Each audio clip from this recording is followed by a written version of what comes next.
Dr. Martin Luther King Jr.'s legacy continues with the work of Women's Council of the Associated Real Property Brokers as we work to lift, inspire, and educate our community. Today, Dr. King, we honor you. Dr. Martin Luther King Jr.'s speech means to me that after all these years since the Emancipation Proclamation, our Black brothers and sisters are still not free. But with faith in God, one of these days our nation will realize that God created all men and women equally.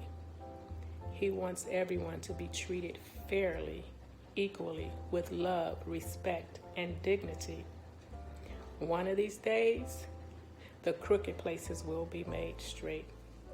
One of these days, people will not be judged by the color of their skin, but by the content of their character. There is a more excellent way of love and nonviolence. Love, truth, and goodness will prevail. We shall overcome one day. One of my favorite quotes from Dr. Martin Luther King is, "Life's most persistent and urgent question is, what are you doing for others?" Thank you, Dr. Martin Luther King, for all that you have done for us. We are so proud to follow in your legacy and serve our community. Hi, I want to focus my time on Coretta Scott King, the woman behind the man. Most people do not know that she was a crucial player in the era as she strategized, gave Dr. King advice. She knew as much as him, sometimes even more, about nonviolence. And most of the people at the time that were arrested were women and children. And that's what's inspiring for me right now. A great quote from another woman who walked alongside Dr. King was Fannie Lou Hamer. And one of her famous quotes was, "I am sick and tired of being sick and tired." And hate won't only destroy us, it will destroy these people. That's hating as well. 1968, Dr. King parted us with a big dream and task. Today, as a community advocate, we're still continually traveling this long journey to sort racial equality and human right for colored community. Dr. King's great leadership spirit is with us forever. Somewhere we must come to see that human progress never rolls in on the wheels of inevitability.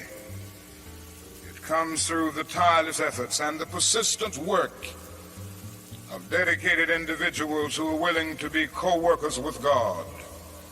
And without this hard work, time itself becomes an ally of the primitive forces of social stagnation. So we must help time and realize that the time is always right to do right. Now that is another myth that still gets around. It is a kind of over-reliance on the bootstrap philosophy.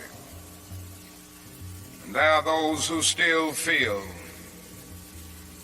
that if the Negro is to rise out of poverty, if the Negro is to rise out of slum conditions, if he is to rise out of discrimination and segregation, he must do it all by himself. And so they say the Negro must lift himself by his own bootstraps.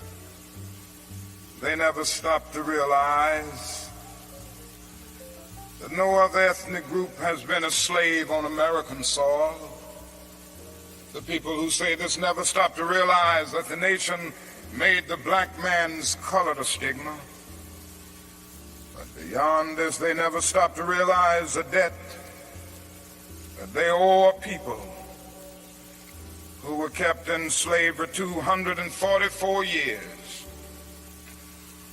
In 1863, the Negro was told that he was free as a result of the Emancipation Proclamation being signed by Abraham Lincoln.